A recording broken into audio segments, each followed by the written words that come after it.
प्रिय विद्यार्थियों, नमस्कार। मैं डॉक्टर रश्मि झारिया, सहायक प्राध्यापक इतिहास विभाग, शासकीय महाविद्यालय कुंडम, जिला जबलपुर, आज बीए प्रथम वर्ष के इतिहास विषय के प्रथम पेपर के प्रथम यूनिट की प्रथम अध्याय इतिहास की अवधारणा, स्वरूप एवं क्षेत्र विषय पर व्याख्यान दे रही हूँ। तो व्याख्यान हम शुरू करते हैं इतिहास की अवधारणा से। अतीत में घटित महत्वपूर्ण घटनाओं का क्रमबद्ध अध्ययन ही इतिहास है। सामाजिक विज्ञान के मूल स्रोत इतिहास के संबंध में अनेक अवधारणाएं रही हैं। मानव इतिहास निरंतर अकुशलता से कुशलता की ओर बढ़ता चला जा रहा है। समाज के स्वरूप में परिवर्तन प्रगति के कारण होता है। इस परिवर्तन की प्रक्रिया के फलस्वरूप अनवरत सामाजिक विकास होता रहता है। विद्वानों ने प्रत्येक युग में इतिहास लेखन की आवश्यकता अनुभव की है और सामाजिक परिवर्तनों के परिप्रेक्ष्य में इतिहासकार जो लिखता है वही इतिहास की मूल अवधारणा है। प्राचीन काल से लेकर 20वीं शताब्दी तक परिवर्तन के फलस्वरूप इतिहास की अवधारणा के अलग अलग स्वरूप हमको देखने को मिलते हैं, जिसे हम निम्न प्रकार से समझ सकते हैं। इतिहास की भारतीय अवधारणा। कुछ पाश्चात्य विद्वानों का मत था कि इस भारतीयों में स्पष्ट ऐतिहासिक दृष्टिकोण का अभाव था, किंतु डॉक्टर गोविंद चंद्र पांडे ने इस मत का खंडन करते हुए कहा है कि भारतीयों ने वर्तमान जीवन को कभी नगण्य नहीं माना। यदि इतिहास कर्म प्रधान रहा है तो भारत सदैव महापुरुषों की कर्मभूमि रहा है। भारत में प्राचीन काल से ही इतिहास की अवधारणा रही है। परिणाम स्वरूप समय तथा समाज की आवश्यकता के अनुरूप भारतीय इतिहासकारों ने प्रख्यात ऐतिहासिक ग्रंथों की रचना की है। भारतीय अवधारणा के अनुसार इतिहास एक निरंतर चलायमान युग चक्र है। प्रत्येक चक्र 4 युगों में विभाजित है: कृत, त्रेता, द्वापर और कलयुग। ब्रह्मा द्वारा इन युग चक्रों की रचना हुई है और यह युग चक्र निरंतर चलता रहता है। इसके अतिरिक्त अवतारवाद, कर्म का सिद्धांत, मोक्ष और पुनर्जन्म का सिद्धांत भी भारतीय इतिहास की अवधारणा का ही स्वरूप है। दूसरा, यूनानी रोमन इतिहास की अवधारणा। यूनानी रोमन इतिहास की अवधारणा में हेसियड का युग चक्र का सिद्धांत सर्वथा महत्वपूर्ण है। उसने 4 युगों की कल्पना की है और इसका नामकरण 4 धातुओं के नाम के आधार पर रखा गया है: स्वर्ण युग, रजत युग, कांस्य युग और लौह युग। युगों के चक्रात्मक विकास का यह सिद्धांत इस मान्यता पर आधारित है कि जैसे रात के बाद दिन और दिन के बाद रात आने का क्रम चलता रहता है, अथवा एक ऋतु के पश्चात दूसरी ऋतु का आगमन अनुगमन होता है, इसी प्रकार संपूर्ण ब्रह्मांड में भी परिवर्तन की चक्रात्मक प्रक्रिया चलती रहती है। यूनानी अवधारणा के अनुसार इतिहास मात्र धर्म आधारित कथा नहीं है, अपितु एक शोध है जिसका उद्देश्य प्रश्नों के उत्तर प्राप्त करना है। इस अवधारणा का स्वरूप मानववादी है। तीसरा, धार्मिक अवधारणा। इतिहास लेखन पर धर्म का सर्वाधिक प्रभाव रहा है। विभिन्न धर्मों की अवधारणा इस प्रकार है। पारसी अवधारणा के अनुसार इतिहास सत्य तथा असत के बीच का संघर्ष है। इसमें सत्य की विजय और असत की पराजय ही इतिहास का चरम लक्ष्य रहा है। यही सामाजिक आवश्यकता भी है। यहूदी अवधारणा के अनुसार इतिहास अतीत की घटनाओं का वर्णन मात्र नहीं है, इतिहास ईश्वर की इच्छा की अभिव्यक्ति है। इस्लामी अवधारणा के अनुसार इतिहास प्रकाश की ज्योति तथा अंधकार के बीच का संघर्ष है। प्रकाश और अंधकार का संघर्ष स्वर्ग और नरक, पुण्य तथा पाप, फरिश्ता और शैतान के द्वंद्व का प्रतीक है। ईसाई अवधारणा का स्वरूप धार्मिक रहा है। ईसा मसीह ने धार्मिक चेतना को सार्वभौमिक रूप प्रदान किया था। सेंट अगस्टीन ने मनुष्य की स्वतंत्रता तथा नैतिक दायित्व को प्रधान माना है। उसके अनुसार ईश्वर की आज्ञा का पालन करना इंसान का परम पुनीत कर्तव्य है। उन्होंने देवनगर तथा पापनगर के विरोधाभास का प्रतिपादन करते हुए इतिहास की व्याख्या की है। चौथा, आधुनिक काल में इतिहास की अवधारणा। आधुनिक काल के इतिहास की अवधारणा में मानव परक विचार का उत्थान हुआ।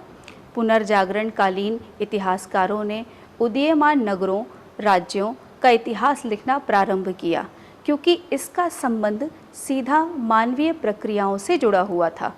आधुनिक युग की इतिहास की अवधारणा प्रवृत्ति मूलक ना होकर व्यक्ति मूलक बन गई।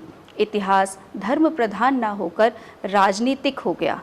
विश्वव्यापी दृष्टिकोण का महत्व कम हो गया। इसका स्थान क्षेत्रीय तथा प्रादेशिक इतिहास ने ले लिया। पांचवा, बुद्धिवादी युग में इतिहास की अवधारणा। 18वीं शताब्दी के प्रारंभ से ही विचारों में महान परिवर्तन होने लगा। गैलीलियो तथा न्यूटन ने विचारों की क्रांति को गति प्रदान की। राजनीतिक अर्थव्यवस्था तथा इतिहास की प्रक्रिया को यांत्रिक समझा जाने लगा। मॉन्टेस्क्यू ने सबसे पहले राजनीतिक संस्थाओं की उत्पत्ति तथा विकास के नियमों का निर्माण किया। उसके अनुसार जलवायु तथा अतीतकालीन धर्म, कानून, आचार विचार मानव जीवन की गति और स्वरूप को निर्धारित करते हैं। वोल्टेयर को इतिहास दर्शन का जन्मदाता माना जाता है और उसके वैज्ञानिक तथा आलोचनात्मक पद्धति का प्रयोग इतिहास के अध्ययन के लिए अनिवार्य बताया गया है। डॉक्टर बुद्ध प्रकाश के अनुसार ऐतिहासिक परिवर्तन एक सतत प्रक्रिया है जो सभ्यता और स्वतंत्रता की ओर अग्रसर है। छठवां, रोमांटिक युग में इतिहास की अवधारणा। इस काल के विचारकों ने इतिहास को समष्टि प्रधान माना है, व्यक्ति प्रधान नहीं। मनुष्य इतिहास का निर्माता नहीं वरन उसका उत्पाद है। हर्डर ने मानव जीवन तथा प्राकृतिक विकास के बीच में समन्वय स्थापित करने का प्रयास किया है। उनका यह मानना था कि राष्ट्रों के स्वरूप तथा विभिन्नता का कारण भौगोलिक परिस्थितियां तथा उसकी विभिन्नता है। इस काल में इतिहास की व्याख्या के लिए हेगल ने इतिहास दर्शन का प्रतिपादन किया। सातवां, 19वीं तथा 20वीं सदी में इतिहास की अवधारणा। इस काल में इतिहास चिंतन तथा लेखन धर्मनिरपेक्षता, द्वेष रहित, उपदेशात्मक तथा दार्शनिक विचारों से परिपूर्ण रहा है। कार्ल मार्क्स की इतिहास की अवधारणा का आधार आर्थिक सिद्धांत हैं। इनके अनुसार सामाजिक परिवर्तन का मूल कारण आर्थिक विकास होता है। रांके के अनुसार इतिहास में ईश्वर निवास करता है, जीवित रहता है और उसे देखा जा सकता है। इस काल की अवधारणा विश्व बंधुत्व की भावना से प्रेरित रही है। इतिहास का स्वरूप। इतिहास के स्वरूप पर विद्वानों में निरंतर मतभेद रहा है। अपने अपने तथ्यों तथा तर्कों के आधार पर कुछ ने इतिहास को विज्ञान माना है और कुछ ने कला। इतिहास को विज्ञान विषय मानने वालों का तर्क है कि इतिहास एक सामाजिक विज्ञान है जिसमें मानव जीवन के विभिन्न पहलुओं का क्रमबद्ध अध्ययन किया जाता है। इसकी अपनी विधि तथा तकनीक है, जैसा कि विज्ञान में होता है। इतिहासकार प्रस्तावित विषयों का निष्कर्ष सामान्य नियम तथा साक्ष्य पर आधारित नवीन विधियों द्वारा निकालता है। ठीक ऐसा ही विज्ञान में भी होता है। इतिहास में जो भी घटनाएं घटित होती हैं उनका कोई ना कोई सुनिश्चित कारण होता है। कारणों की पुनरावृत्ति होने पर घटनाओं की भी पुनरावृत्ति होती है। विद्वानों का मत है कि जिस प्रकार सूर्य ग्रहण, चंद्र ग्रहण और मौसम की भविष्यवाणी वैज्ञानिकों द्वारा की जाती है, उसी प्रकार इतिहासकार भी परिस्थितियों का अध्ययन करके भविष्यवाणी कर सकता है। इतिहासकार सामान्य रूप से भविष्यवाणी कर सकता है कि यदि क्रांति की परिस्थितियों की पुनरावृत्ति किसी भी समय तथा स्थान पर होती है तो उसके परिणाम स्वरूप क्रांति का होना निश्चित है। इस प्रकार अगर घटनाओं की पुनरावृत्ति हो रही है, इसका मतलब कारणों की भी पुनरावृत्ति हुई होगी, जैसा कि विज्ञान में होता है। इतिहास को विज्ञान मानने वालों का एक तर्क यह भी है कि जिस प्रकार विज्ञान के अध्ययन के परिणाम वैज्ञानिक के व्यक्तिगत भावनाओं पर आधारित नहीं होते, उसी प्रकार जब इतिहासकार व्यक्तिगत भावनाओं का परित्याग कर सिद्धांत का आश्रय लेता है तो इतिहास का विषयनिष्ठ स्वरूप परिवर्तित होकर वस्तुनिष्ठ हो जाता है। ऐतिहासिक चिंतन तथा वैज्ञानिक चिंतन में यही समानता है। जिस प्रकार विज्ञान में व्यक्तिगत भावना का कोई स्थान नहीं होता, उसी प्रकार इतिहास में भी व्यक्तिगत भावना को कोई स्थान नहीं है। इसमें हम तथ्यों को देखते हैं। दूसरी तरफ इतिहास को कला मानने वाले भी अपने मत के पक्ष में महत्वपूर्ण तथ्य प्रस्तुत करते हैं। उनके तर्क इस बात पर आधारित हैं कि चूँकि इतिहास लेखन को वैज्ञानिक विधियों से परिष्कृत करने के बावजूद उसकी व्याख्या में लेखन में कलात्मकता की नितांत आवश्यकता होती है, अन्यथा इतिहास नीरस बन जाएगा। यदि इतिहास में केवल हम तथ्यों का ही संकलन करेंगे तो उसमें रोचकता नष्ट हो जाएगी और इतिहासकार समसामयिक दृष्टिकोण को ध्यान में रखकर अतीत का कल्पनात्मक चित्र प्रस्तुत करता है। वह यथार्थता के साथ विवरण संबंधी कुशलता, रोचकता, दृष्टांतों का चयन तथा चरित्र चित्रण की विशेषताओं को ध्यान में रखकर इतिहास को रोचक बना देता है, अन्यथा इतिहास केवल तथ्यों का संकलन मात्र रह जाएगा। विज्ञान में कार्य एवं कारण में निश्चित संबंध पाया जाता है, किंतु समाज में जो घटनाएं होती हैं वो किसी एक कारण के परिणाम स्वरूप नहीं होती, वरन वो अनेक कारणों के समन्वित स्वरूप को प्रस्तुत करती हैं। अतः निश्चित रूप से यह कह पाना कठिन होता है कि अमुक घटना किस कारण का परिणाम थी। इतिहास को कला मानने वालों का एक तर्क यह भी है कि शुद्ध माप विज्ञान की सर्वप्रधान विशेषता है, लेकिन ऐतिहासिक घटनाओं में मानव के आवेश, उत्तेजना, भावना, अभिलाषा, क्रोध, प्रेम आदि की अभिव्यक्ति होती है और ये सभी चीज़ें इतिहास लेखन को प्रभावित करती हैं। इन सभी चीज़ों को मापा नहीं जा सकता, इनका कोई निश्चित परिमाण नहीं होता। इतिहासकार भी मानव होता है, वह सामाजिक और राजनीतिक घटनाओं को अपने दृष्टिकोण से देखता है, अतः निष्पक्ष होकर किसी भी तथ्य का अध्ययन नहीं कर सकता।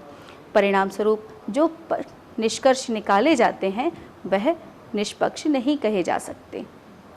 इतिहास में सर्वमान तथ्यों का अभाव होता है। ऐतिहासिक घटनाओं के पीछे अनेक कारण होते हैं। इतिहासकार अपने अपने दृष्टिकोण से उसकी विवेचना करते हैं, इसलिए प्रत्येक इतिहासकार एक ही घटना को अलग अलग स्वरूप में देखता और उसका वर्णन करता है। अतः इतिहासकार कोई ऐसा सिद्धांत या नियम नहीं बना सकते जो कि सर्वमान्य हो। इसके अतिरिक्त विद्वानों का मत है कि इतिहास में भविष्यवाणी भी संभव नहीं है, क्योंकि ऐतिहासिक तथ्य देश काल और तत्कालीन परिस्थितियों से निश्चित होते हैं और परिस्थितियों में लगातार परिवर्तन होता रहता है। यह आवश्यक नहीं कि जिन परिस्थितियों ने अतीत में घटना को जन्म दिया वही परिस्थितियां निर्मित होने पर उसी घटना की पुनरावृत्ति हो। इस प्रकार समस्त तथ्यों और तर्कों का अध्ययन करने पर यह कहा जा सकता है कि इतिहास में कला और विज्ञान दोनों की विशेषताएं निहित हैं। इतिहास का क्षेत्र आदिकाल से आधुनिक काल तक इतिहास का क्षेत्र लगातार परिवर्तनशील रहा है। इसके विस्तृत स्वरूप का एकमात्र आधार विभिन्न युगों के सामाजिक मूल्य और उसकी आवश्यकताएं रही हैं। इतिहास के क्षेत्र का सीमांकन करना कठिन है, किंतु फिर भी इतिहासकारों ने अतीतकालीन घटनाओं के आधार पर इतिहास के क्षेत्र का वर्गीकरण किया है। पहला, राजनीतिक इतिहास।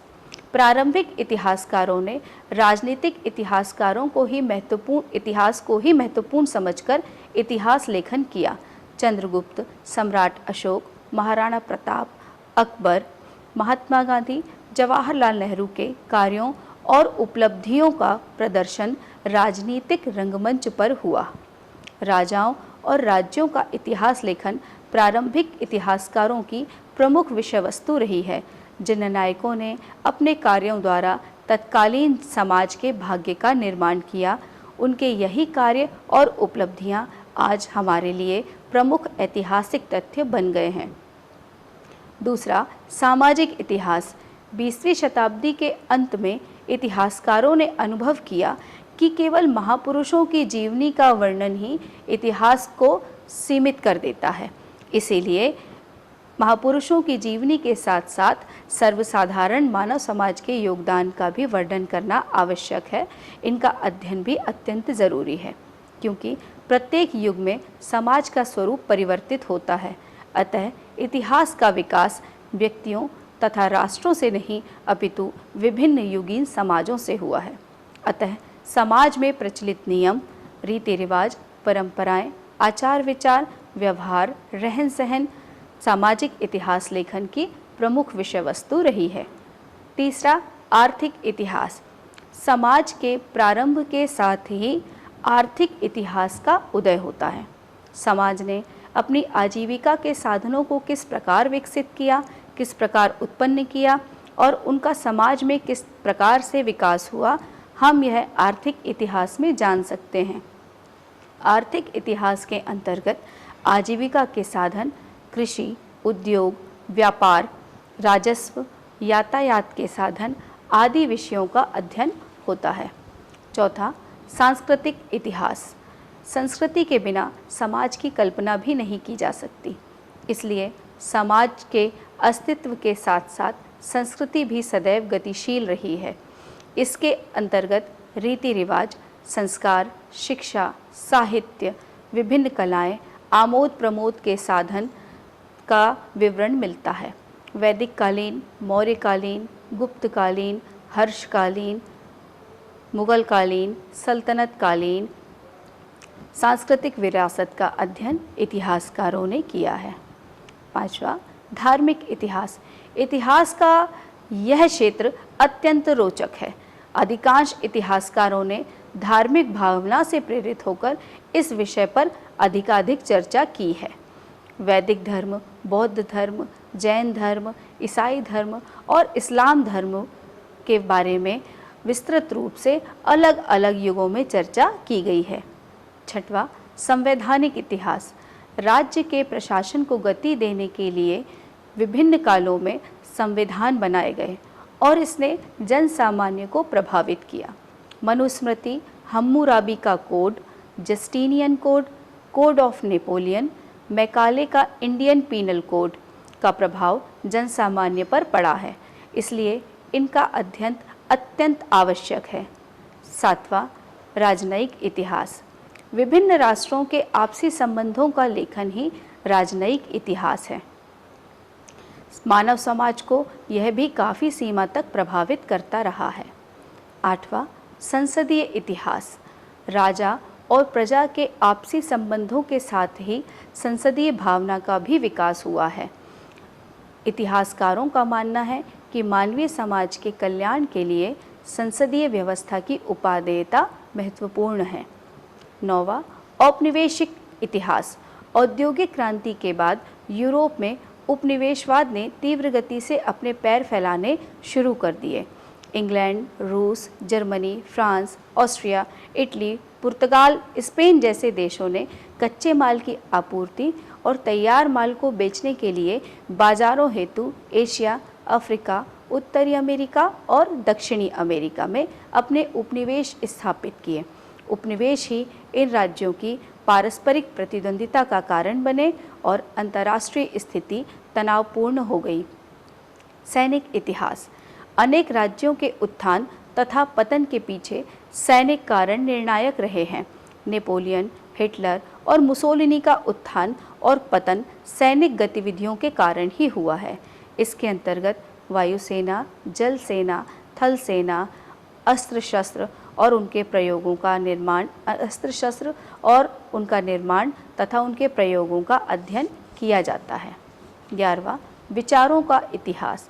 इतिहास के क्षेत्र में विचारों का स्वतंत्र अस्तित्व है, क्योंकि विचार ही कार्यों की प्रेरणा होते हैं और कार्य ही घटना में परिवर्तित होते हैं, जो कालांतर में ऐतिहासिक तथ्य बन जाती हैं। परिणाम स्वरूप इतिहास विचार प्रधान होता है। अतीत संबंधी ज्ञान की इतिहासकार के मस्तिष्क में पुनरावृत्ति होती है। इसी को कलिंगवुड ने मानवीय मस्तिष्क की प्रक्रिया कहा है। इतिहास का महत्व। इतिहास मानव जीवन के लिए बहुत ही उपयोगी शास्त्र रहा है। एक राष्ट्र के उत्थान तथा विकास के लिए इतिहास का अध्ययन अत्यंत आवश्यक है। प्रोफेसर शेख अली ने उचित ही कहा है कि इतिहास की उपेक्षा करने वाले राष्ट्र का कोई भविष्य नहीं होता। इतिहास के महत्व की विवेचना निम्न प्रकार से हम कर सकते हैं। इतिहास शिक्षाप्रद है। इतिहास का उद्देश्य अतीत के उदाहरणों द्वारा ऐसा विवेक प्रदान करना है जो हमारी इच्छाओं और कार्यों का मार्गदर्शन कर सके। इतिहास में हम अगर महापुरुषों की जीवनी से, उनके कार्यों से और उनकी सफलताओं से प्रेरणा ले सकते हैं तो अतीत में की गई गलतियों को न दोहराने की प्रतिज्ञा भी ले सकते हैं। इतिहास हमको अतीत के विषय में वो ज्ञान कराता है जो आज हमारी ज्ञान दृष्टि खोल देता है और हम भविष्य के प्रति सचेत हो जाते हैं।